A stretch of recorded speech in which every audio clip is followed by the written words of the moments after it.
Pai, obrigado, Senhor, por mais um dia de vida. Obrigado por tua fidelidade, Senhor. Pelo teu carinho e pelo teu cuidado. Sabemos que sem o Senhor nós não somos nada. Por isso precisamos do teu apoio, Senhor, da tua ajuda. Obrigado por essa manhã, mesmo que chuvosa, Senhor. Mesmo que tentadora a ficarmos nos nossos lares, Senhor. Mas nós estamos aqui porque nós estamos aprendendo coisas eternas. Tudo isso aqui passa, Senhor. Mas o que vem de Ti, o que vem da Tua palavra, Senhor, é eterno. O mundo passa, tudo nele passa, mas a Tua palavra permanece para sempre, Senhor. Obrigado por Tua fidelidade, obrigado pelo Teu carinho, obrigado pelo Teu cuidado. Nós te pedimos, Senhor, que tudo que já começou a ser feito aqui seja realmente para engrandecer o Teu nome. Para que o Senhor apareça e nós, Senhor, venhamos a diminuir. Porque o Senhor, importa que o Senhor cresça e o Teu povo diminua, Senhor. Obrigado porque toda a glória pertence ao Senhor. E isso só nos mostra que temos total dependência e confiança em Ti, Senhor. Abençoa a Tua palavra nos nossos corações. Nos fortalece porque os dias são maus. E precisamos muito da Tua ajuda. Por isso é que nós oramos em nome de Jesus. Amém e amém. Muito bem, amados, queridos do Senhor. Romanos 8. Você já deve até ter memorizado Romanos 8, 28 e 29. Diga aí um corajoso ou corajosa que conseguiu memorizar.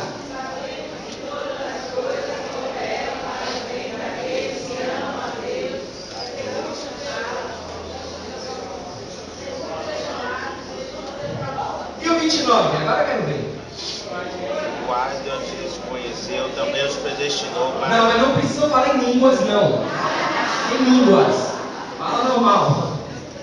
E antes conheceu, também os predestinou. Sim. Para serem imagens semelhantes, para serem primogênitos entre muitos irmãos.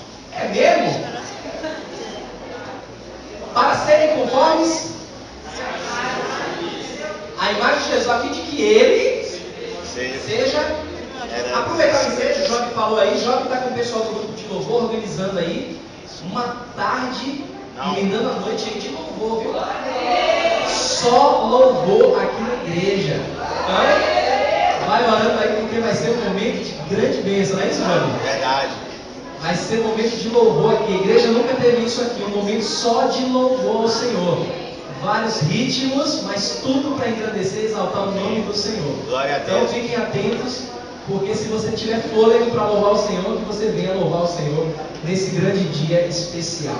Muito bem, amados, estamos aprendendo a andar nos caminhos do Senhor, nos passos de Jesus. E é importante sempre observar isso e lembrar disso aqui, que o propósito de Deus foi justamente nos chamar para nos moldar o nosso caráter em semelhança ao caráter de Jesus. Ele não abre mão disso. Para isso nós temos que olhar para a vida daqueles que seguiram os passos de Jesus e foram, guarde isso, foram bem-sucedidos seguindo esses passos, mesmo que a nossa mente não compreenda, porque foram homens que sofreram muito. Paulo é um exemplo deles, nós vamos falar hoje, nessa manhã, mas foram homens bem-sucedidos, porque disseram: eu vou fazer o que Jesus fez. Eu vou seguir os passos de Jesus. Esse é o objetivo de Deus. E Paulo sabia muito bem disso. Só que para algumas pessoas, assim como naquele tempo e nos dias de hoje, elas dizem assim, ó: eu olho para aquele crente, eu olho para aquela pessoa, vejo ela sofrendo, doente. Será que vale mesmo a pena perseverar nesse caminho? Quando eu olho para a vida de Paulo, eu não vejo um homem diferente de nós. Eu penso até que as pessoas poderiam dizer assim: um homem com um futuro promissor, um homem que poderia ser um grande rabino, abriu mão de tudo para seguir a uma experiência pessoal, porque ele teve experiência com Jesus. E olha a situação deste homem. Ele está preso, ele está condenado à morte, e ele está ensinando que vale a pena seguir a esse Jesus. Será que vale a pena largar tudo, abrir mão de sonhos, para seguir um Jesus que permite que a pessoa seja presa, que a pessoa sofra, seja espancada? Será que vale mesmo a pena isso? Esse homem preso, na sua última carta, eu quero falar nessa manhã sobre perseverança. Eu não tenho dúvidas que talvez você já pensou em desistir algumas vezes. Mas esse homem, quando estava preso, em uma de suas cartas, a segunda carta, 2 Timóteo capítulo 4, abra sua Bíblia lá. 2 Timóteo capítulo 4.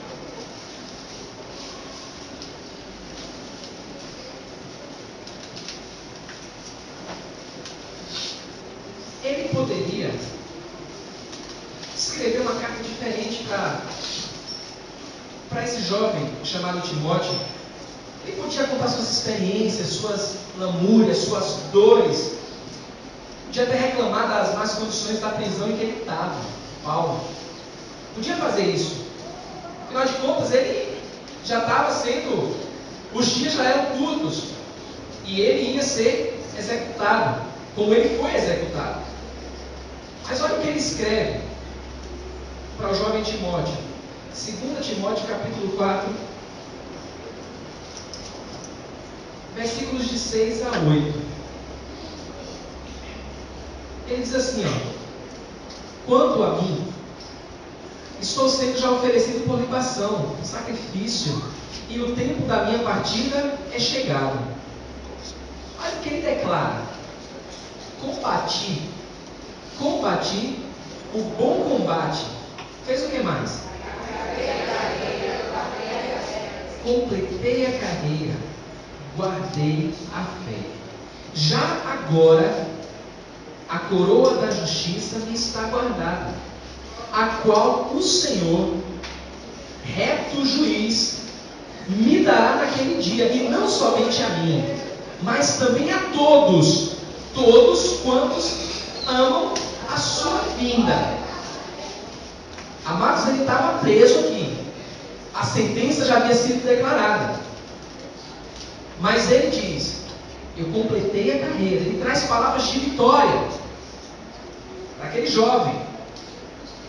Quando ele declara que ele completou a carreira, talvez essa carreira, ele já estava observando de longe a linha de chegada. Porque ele estava numa maratona, ele sabia disso. E não era uma maratona fácil, assim como a minha vida e a sua vida. Nessa maratona não é uma maratona fácil, essa carreira ela não é fácil. Mas Paulo, ele perseverou até o fim. Ele trouxe ânimo, ele trouxe palavras de conforto, de perseverança, mesmo quando a sentença dele havia sido decretada. Já viu a diferença de uma maratona para uma corrida de 100 metros? Já viu a diferença? Corrida de 100 metros rapidinho, né? Acaba, a prova é tão boba, em 9 segundos o cara completa uma prova. A maratona não. Maratona depender 4 horas, 6 horas, depende muito aí da maratona. Porque não é fácil. Tanto que na largada para uma corrida de 100 metros, você vê o desespero dos corredores. Mas a maratona não. Já viram como eles largam? Eles sabem que a carreira, essa maratona vai ser longa. Paulo viveu essa maratona, nos ensina isso. Estamos nessa maratona, estamos numa carreira. Mas ele não é o único cristão a perseverar ou ser chamado. O único cristão a ser chamado a perseverar nessa maratona. Eu e você também somos incluídos nisso aí, nessa maratona. E aqueles que pensam em desistir, aqueles que acham que a carreira e que essa maratona está muito difícil e não aguentam mais, é porque ainda não entenderam que foram chamados para uma maratona. Eu amo a Jesus, confio nele, medito na sua palavra, mas não entendem que estão numa maratona. Não estão correndo 100 metros. Não é pelo fato de entregar a vida a Jesus que as coisas vão melhorar em 9 segundos. Não é assim que acontece. Todos nós somos incluídos nessa exortação de Hebreus capítulo 12. Abra sua Bíblia em Hebreus capítulo 12. Algumas pessoas acreditam que foi Paulo que escreveu essa carta aos Hebreus, mas não tem uma prova concreta a esse respeito. Só algumas suposições. Nós temos visitante aqui nessa manhã, Sérgio Roberto. Cadê Sérgio Roberto? Seja bem-vindo, filho. Deus continue abençoando a sua vida.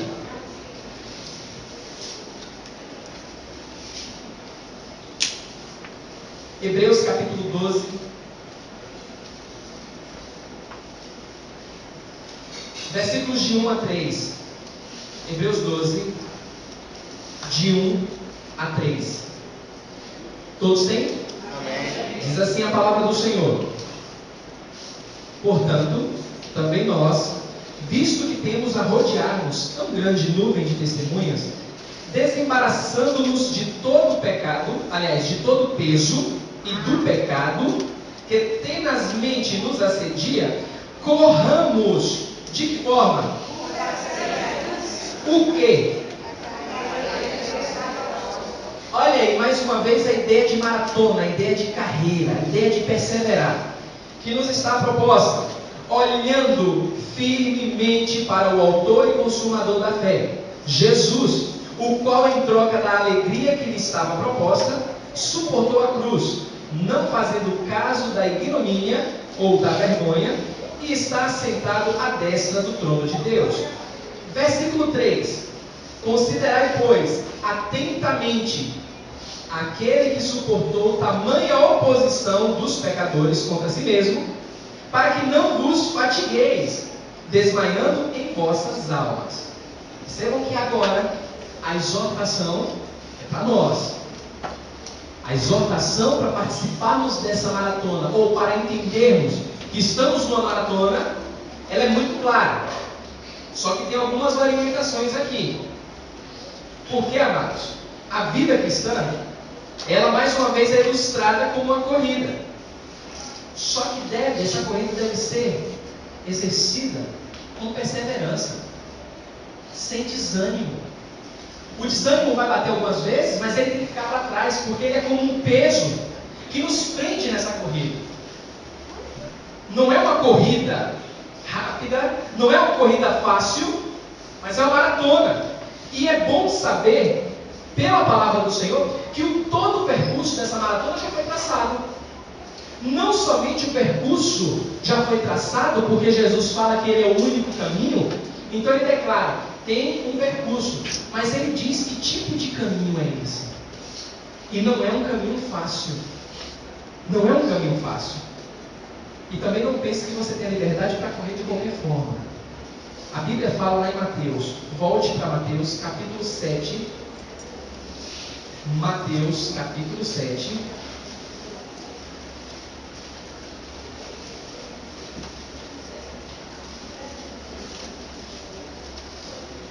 Versículos 13 e 14. Mateus 7, 13 e 14. Olha o que diz lá.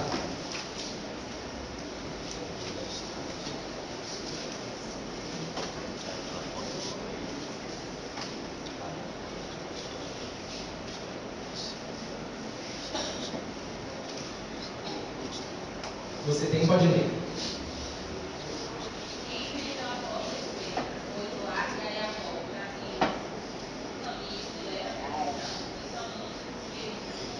Olha só, esse é um caminho qualquer. E muitos estão seguindo por esse caminho qualquer. Agora, olha o 14.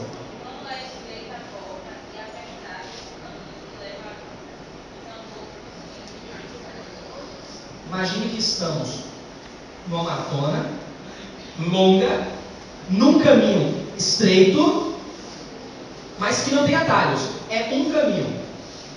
Caminho estreito, apertado, com sofrimento, com luta. Mas nós somos encorajados a perseverarmos nesse caminho, nesse único caminho. É interessante quando você volta para Hebreus, porque é uma carta basicamente para o cristão, para o judeu que estava se convertendo ao cristianismo. Mas você pode fazer um apanhado lendo essa carta, essa epístola, e você vai perceber isso. Então a gente pode notar, você vai notar, que talvez alguns dos cristãos judeus, na verdade judeus que se converteram ao cristianismo, eles estavam correndo, começaram bem essa maratona, mas chegaram num ponto que começaram a desistir, começaram a falhar, começaram a ficar cansados. A Bíblia fala para que não vos fatigueis, desmaiando em vossas almas. Hebreus capítulo 12, versículo 3. Eles começaram até bem essa maratona, mas eles pararam, eles desistiram no meio do caminho. Eles começaram a voltar às práticas do judaísmo. E o escritor aos Hebreus está dizendo o seguinte: não façam isso. Olhem para frente, olhem para Jesus, se mantenham no caminho. Está difícil porque tem peso que vocês estão carregando, por isso que vocês estão cansados. Não é somente olhar para Jesus, mas tem que eliminar alguns pesos. Para que a perseverança aconteça, esses pesos têm que ser deixados no meio do caminho. A dor virá, a adversidade virá, a oposição, mas mantenham-se firmes, perseverantes nesse caminho. Em Mateus 10, versículo 22. Mateus capítulo 10, versículo 22. Olha um dos obstáculos que você encontra nessa maratona. Maratona com obstáculo. Olha que interessante. Mateus capítulo 10, versículo 22. Olha que alerta. Leia lá.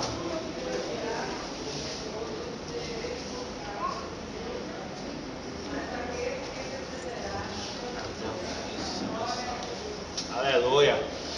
Você está perseverando, irmão? Amém. E muitos não estão mais. Muitos estão desistindo no meio do caminho. Estão confundindo as coisas. Estão parando no meio do caminho porque perderam a noção dessa corrida. Que conselho, né? Que informação nós temos? Sereis odiados de todos por causa do meu nome. Está disposto a ser odiado por causa do nome de Jesus? Disposto a perseverar? Será que isso tem lógica? As pessoas que não conhecem a Deus, tem lógica nenhuma. Não vale a pena. Não vale a pena. Mas você sabe para quem você está olhando. Você sabe. Volte lá para Hebreus. Hebreus 12.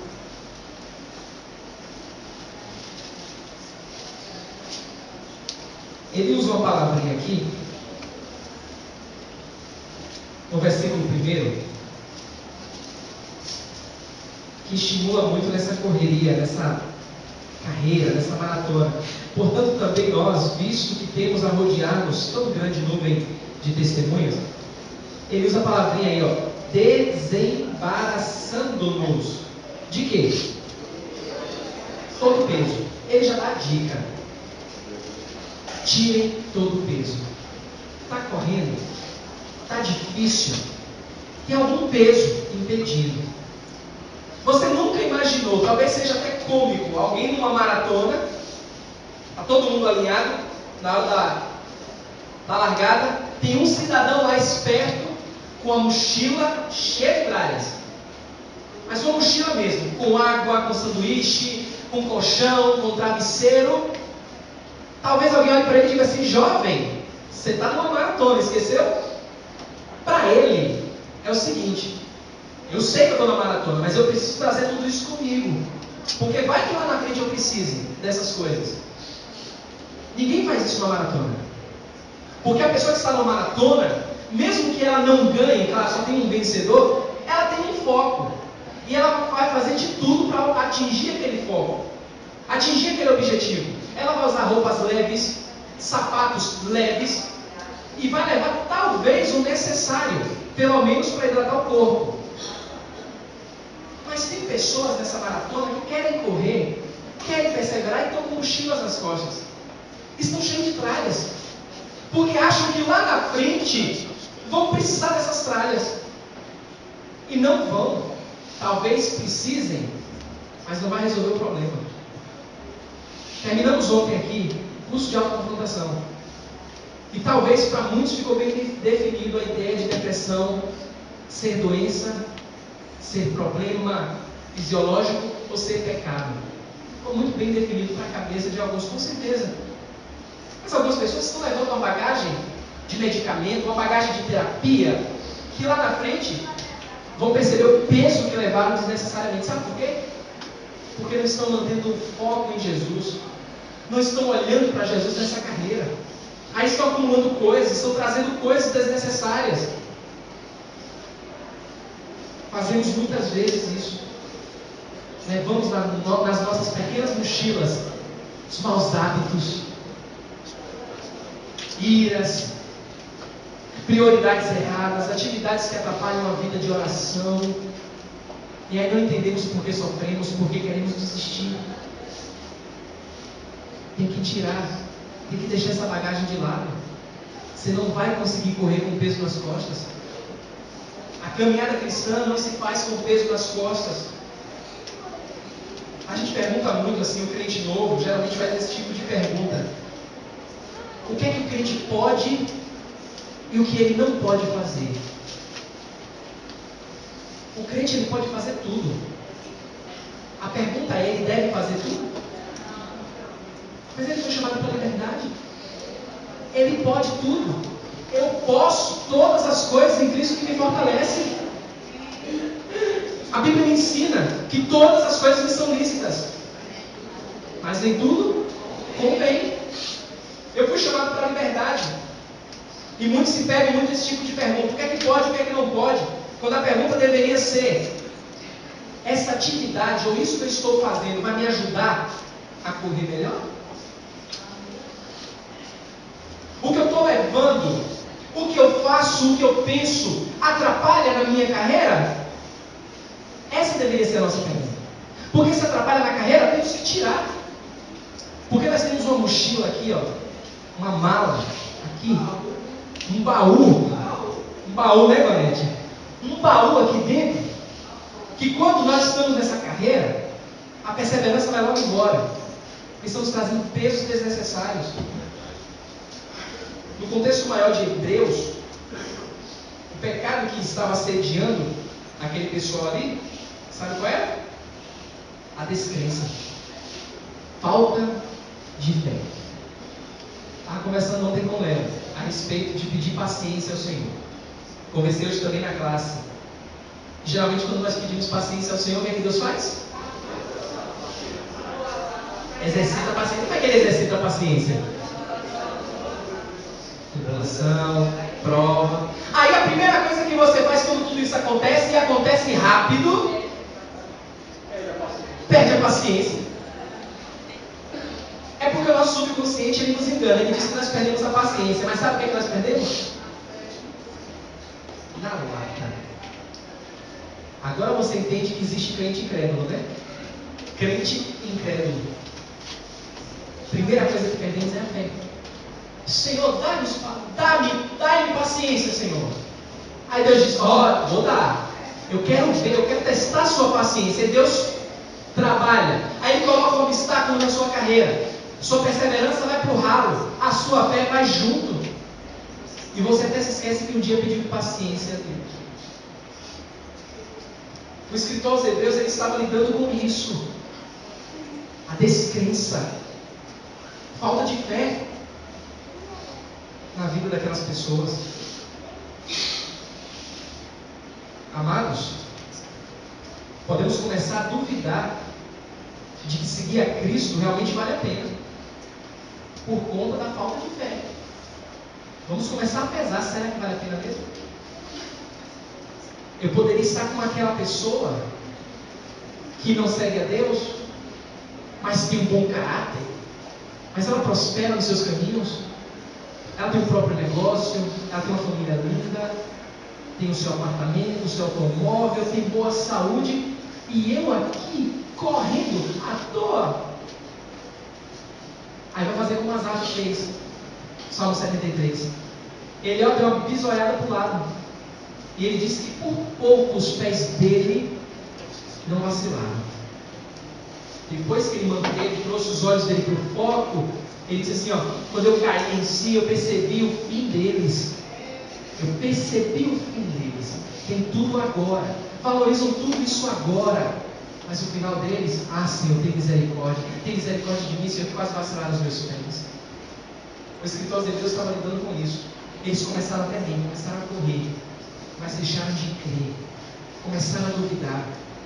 Veio logo a desesperança. E não é fácil, irmãos, porque os prazeres, as possessões desse mundo, tudo que esse mundo tem para oferecer é muito tentador. E se você não estiver focado, focado porque te espera na linha de chegada, você vai junto. Tem um filme aqui na biblioteca, você pode locar. Acho que ainda tem aqui, cadê Joyce? Lá embaixo, né? Tem um filme aqui embaixo que você pode locar muito bom, Peregrino. Assistiram o Peregrino? Quem não assistiu pode locar, você não paga nada por isso. Muito bom. Alugue o Peregrino.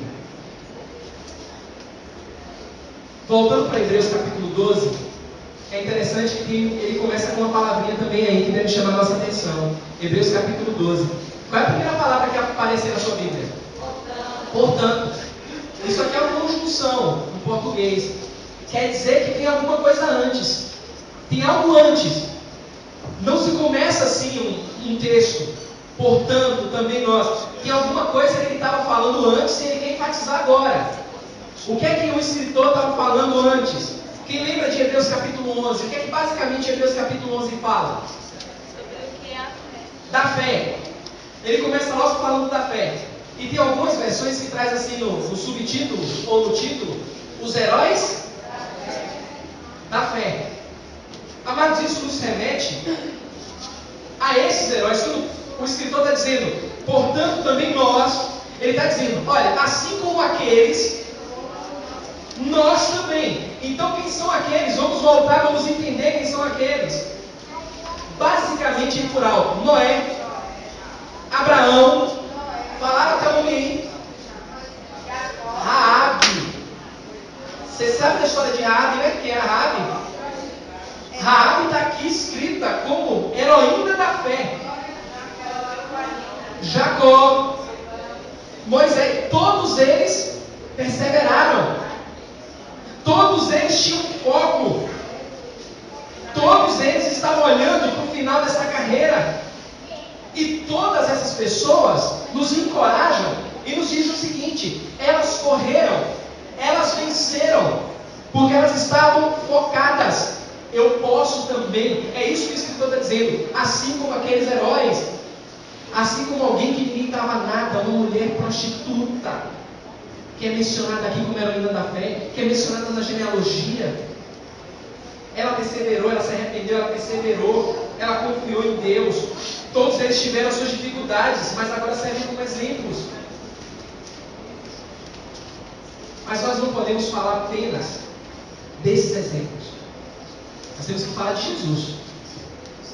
Porque eu não posso, na minha carreira, jamais olhar apenas para Moisés. Moisés tinha um foco. Eu não posso jamais olhar só para Noé. Noé também teve um foco. Se eu estou seguindo os passos de Jesus, com certeza ele é o maior exemplo de perseverança. Ele não preparou o caminho, não preparou os obstáculos e disse, corra, se virem. Ele correu também. Ele perseverou na carreira que estava proposta para ele. Interessante que no meio de tantos heróis, esse aqui se destaca. Versículo 2. Olhando firmemente para o autor e consumador da fé. Noé? Raabe? Moisés? Jesus? Mesmo esses heróis da fé, tendo alcançado o que alcançaram, vocês olhem para Jesus. Não olhem para mim, o escritor, não olhem para Paulo, para Pedro, mas olhem para Jesus. Podem até olhar. Está aqui os heróis da fé para serem olhados, mas de maneira firme, de maneira centrada, só para Jesus, só para Ele. Jesus é como aquele atleta que não olha para as pessoas, que não está lá naquela posição olhando assim, ó, ai meu Deus, será que eu estou aqui? Hoje o atleta do século é aquele Usain Bolt, né? O jamaicano. As pessoas que não vão correr, pode olhar, tem os que são concentrados, mas tem os que fazem assim, ó, dá aquela olhada. Pô, estou com um cara aqui que é top de linha, rapaz. Jesus, na carreira dele, ele estava olhando para frente. Jesus, o escritor nos ensina a olhar para ele. Você está na posição, você já está correndo. Não olhe para um lado e para o outro, não. Olhe firme. Se mantenha firme, isso vai te ajudar a perseverar. Tem um prêmio te esperando lá. E se você pensa que Jesus não correu nessa maratona, que apenas preparou o caminho, se você voltar para o capítulo 4, capítulo 4 de Hebreus.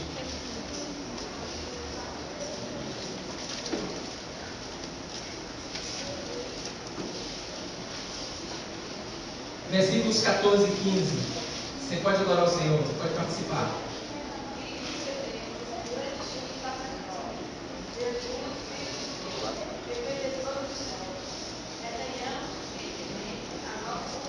Por quê?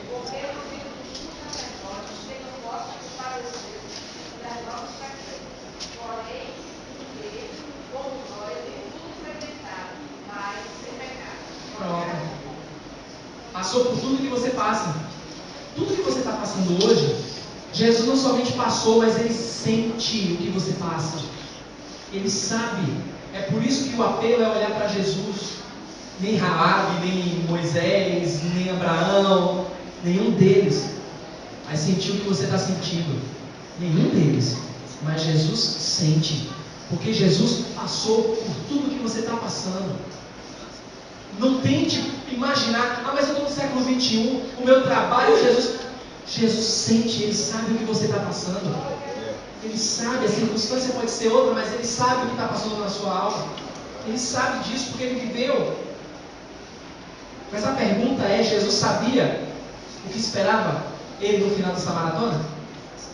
Ele sabia?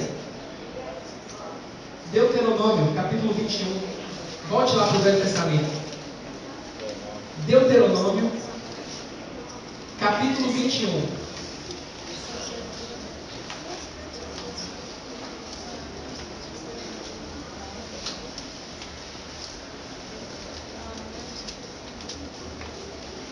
Versículo 23. Será que Jesus sabia o que estava esperando por Ele nessa maratona? Olha aí, Deuteronômio 21, versículo 23. Leia lá a profecia.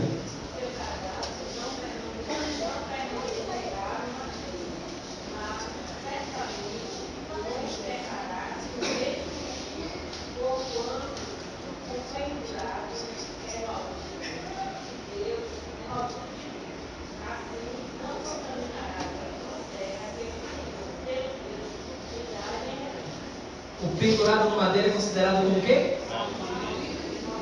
Quem foi pendurado no madeiro? Será que a maratona dele foi fácil? Abra lá em Gálatas. Vá lá em Gálatas, capítulo 3. Gálatas, capítulo 3, versículo 13. Olha o que diz lá na sua Bíblia.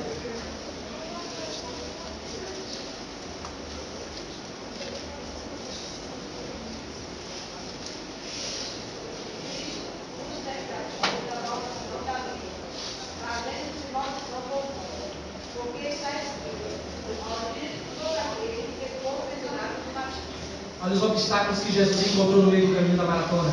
Ele desistiu disso aí. Ele sabia que ia passar por isso. Sabia? Sabia. Mas ele desistiu de correr. Por que ele não desistiu de correr?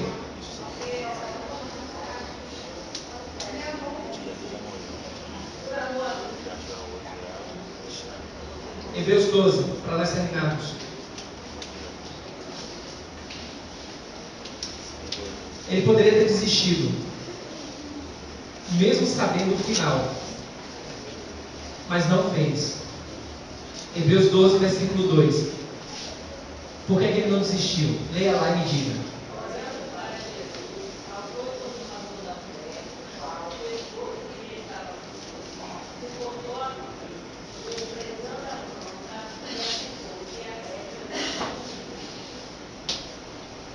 Por que ele suportou tudo isso? O que é que ele esperava no final? Assim como ele sabia do que ele iria enfrentar nessa carreira, ele sabia o que viria no final. E ele é tão maravilhoso, mas que Deus maravilhoso, na pessoa de Jesus, que ele disse para mim e para você: a maratona tem obstáculos, mas no final tem glória. No final você é mais do que vencedor. Não desista. Persevere como eu perseverei. Fale no que falar. Ofereçam os atalhos que oferecerei. Não desista. Porque a Bíblia diz que, em troca da alegria que estava proposta, o prêmio que estava no final, ele suportou a cruz. E ele não fez caso da vergonha. Se você já pensou em desistir, tenha fé. E não pare. O crente pode sorrir? Na maratona que ele enfrentar, ele pode sorrir. Se bem que a maratona é uma só, o caminho é estreito, é apertado, mas ainda assim ele pode sorrir. Porque o crente verdadeiro sabe o que espera ele no final. E ele não desiste fácil como muitos têm desistido. Pai, obrigado, Senhor Jesus, por essa maratona tremenda, Senhor. São muitos obstáculos, Pai. Mas nós te agradecemos porque o Senhor é um Deus fiel. Olha, Senhor, nós te agradecemos porque o Senhor não nos deixa só nessa maratona, Pai. O Senhor vai conosco, mesmo tendo completado a carreira, Pai. O Senhor diz que está conosco todos os dias, em qualquer situação. Que bom, Senhor, que mesmo nessa maratona, com tantos obstáculos, o Senhor está lá do nosso lado, o Senhor nos levanta, o Senhor nos fortalece. Obrigado por tua fidelidade, Senhor. Obrigado pelo teu amor. Nos faz, Senhor, desejosos de aprender mais de Ti, de olhar de maneira firme para o Senhor. Sabemos que essa vida, enquanto estivermos nesse mundo aqui, não é uma vida fácil para ninguém, Senhor. Mas te agradecemos porque o Senhor nos encoraja a tirar todo o peso que atrapalha essa carreira, Senhor. Obrigado porque o Senhor nos fortalece. Obrigado porque mesmo cansados, Senhor, nós podemos olhar para o Senhor, ver que o Senhor suportou, ver que o Senhor venceu e declara na Tua palavra que nós somos mais do que vencedores. Obrigado, Jesus, pelo Teu amor. Obrigado pelo Teu carinho. Conforta, Senhor, aquele que está oprimido, aquele que está doente, Senhor. Aquele que está aflito, o Senhor sabe do que essa pessoa está passando. Nós não sabemos, Senhor, mas cada um tem o seu problema. Mas conforta esse coração nessa manhã, Senhor. Se compadece, Senhor, do Teu filho, da Tua filha, nas lutas, nas angústias, nas ansiedades, Senhor, que cada um tem enfrentado.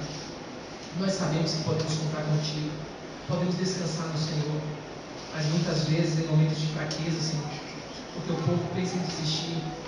Não deixe que isso aconteça, Pai. Não deixe, nós sabemos que isso não vai acontecer, porque a Tua palavra, ela não volta vazia. E se nessa manhã, Senhor, alguém que está aqui já pensou em desistir, o Senhor traga de volta, o Senhor conforte com a Tua palavra. É o que eu te peço, Senhor, e creio no Teu poder através da Tua palavra. E oro em nome do Senhor Jesus.